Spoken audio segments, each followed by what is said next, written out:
News master دیکھنے والے تمام تر سامعین کو میری طرف سے محبت بھرا سلام۔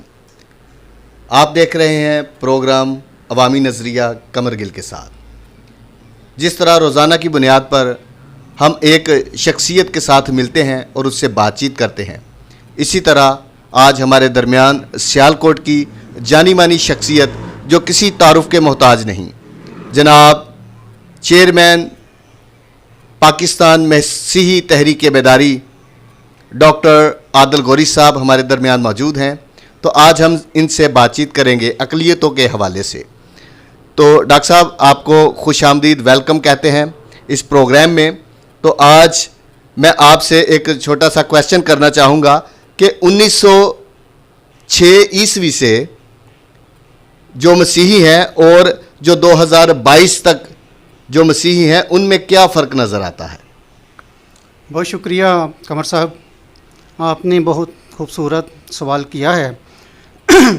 میں یہ سمجھتا ہوں کہ جہاں پہ ہم کو چھوڑا گیا تھا ہم آج تک بھی وہی کھڑے ہیں، ہم نہ آگے بڑھے ہیں نہ ہم نے پیچھے مڑ کر دیکھا ہے۔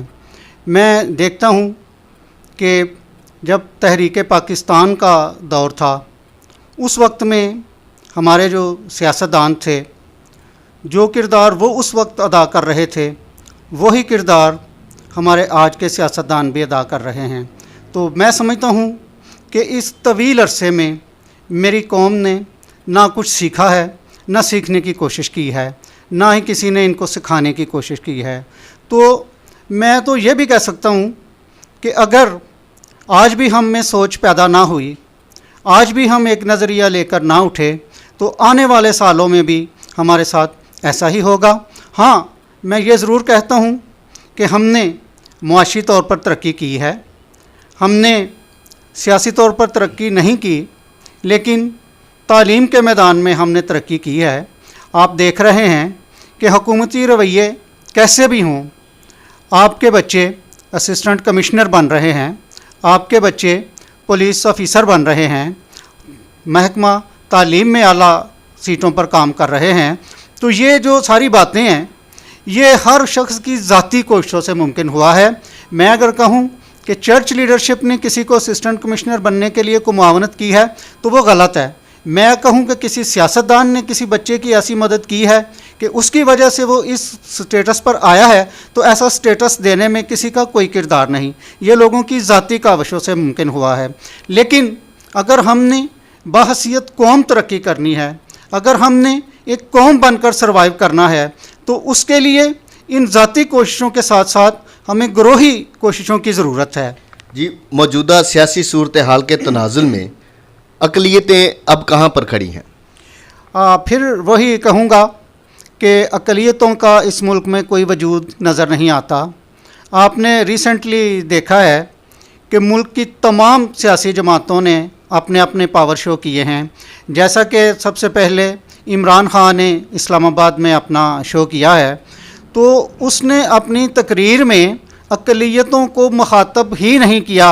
اس نے جو بات کی ہے وہ اہل اسلام سے کی ہے، گویا کہ یہ ملک اہل اسلام کا ہے، باقی لوگ اس کے باشندے ہی نہیں ہیں۔ آپ نے دیکھا کہ عمران خان کے سٹیج پر آپ کو اقلیتوں کا کوئی نمائندہ نظر آیا، یا انہوں نے اس بات کی ضرورت محسوس کی کہ کوئی اقلیتی نمائندہ بھی وہاں پر ان کے جلسے سے خطاب کرے؟ آپ دیکھیں کہ ایجنسیوں نے جو اعداد و شمار دیے ہیں اس کے مطابق یہ مجمع 28,000 لوگوں کا تھا۔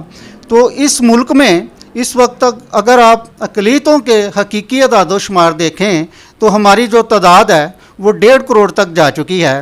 تو کیا یہ 28,000 لوگ جو وہاں پر آئے ہیں، اگر حکومت کا، تحریک انصاف کا یا کسی دوسری پارٹی کا اقلیتوں کے ساتھ رویہ ایسا ہوتا تو کیا کوئی 5,000 اقلیتی لوگ نہیں وہاں جا سکتے تھے؟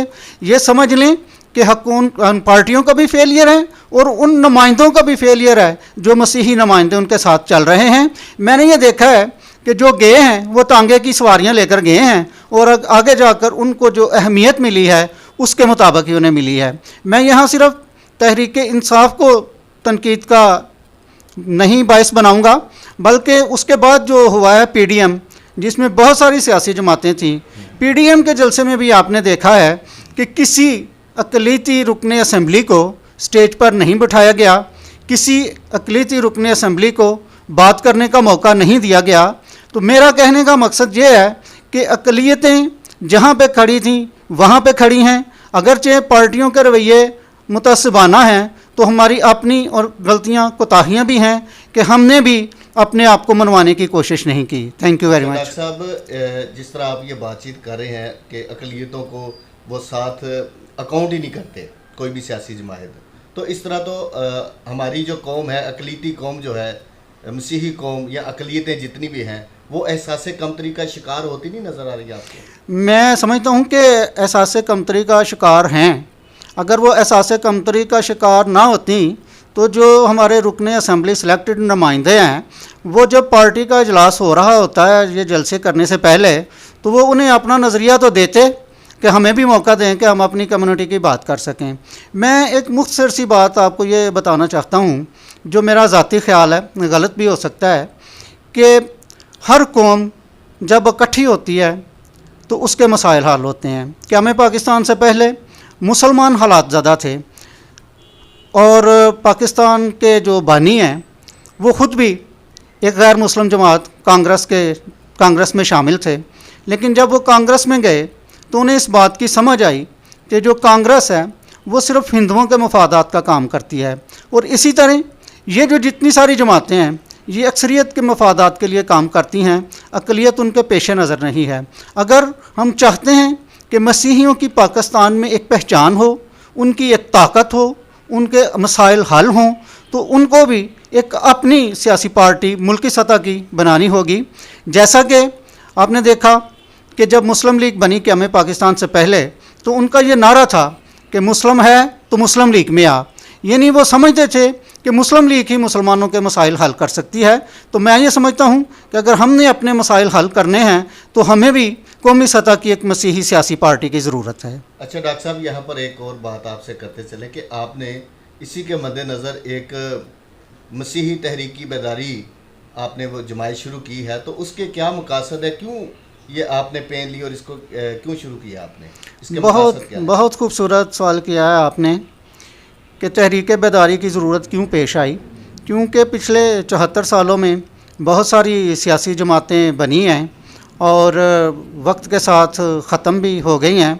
हमारे यहाँ रिवाज ये रहा है कि जो लोग असम्बलियों में आते हैं वो अपनी एक एक सियासी पार्टी बनाते थे, और जब उनका इक़्तिदार ख़त्म होता था तो उसके साथ ही उनकी पार्टी ख़त्म हो जाती थी, क्योंकि उनके पास नज़रिया नहीं होता था, इक़्तिदार होता था। तो मैंने देखा है कि 74 सालों में जो मसाइल दरपेश थे वो आज भी दरपेश हैं। तो मेरे अंदर ये जज्बा पैदा हुआ कि मैं एक ऐसी कौमी सतह की जमात बनाऊं जिसका एक बाकायदा मंशूर हो। जो मंशूर मैंने दिया है वो 11 नुकात पर मुश्तमिल है। अगर मैं वो तफसील से बयान कर सकूं तो शायद आपके शो का इतना टाइम नहीं है, फिर किसी वक्त बयान करूंगा। लेकिन मैं जो 1 पॉइंट एजेंडा लेकर काम कर रहा हूं वो ये है कि मुझे मसीही कौम को एक प्लेटफार्म पे मुत्तहिद करना है।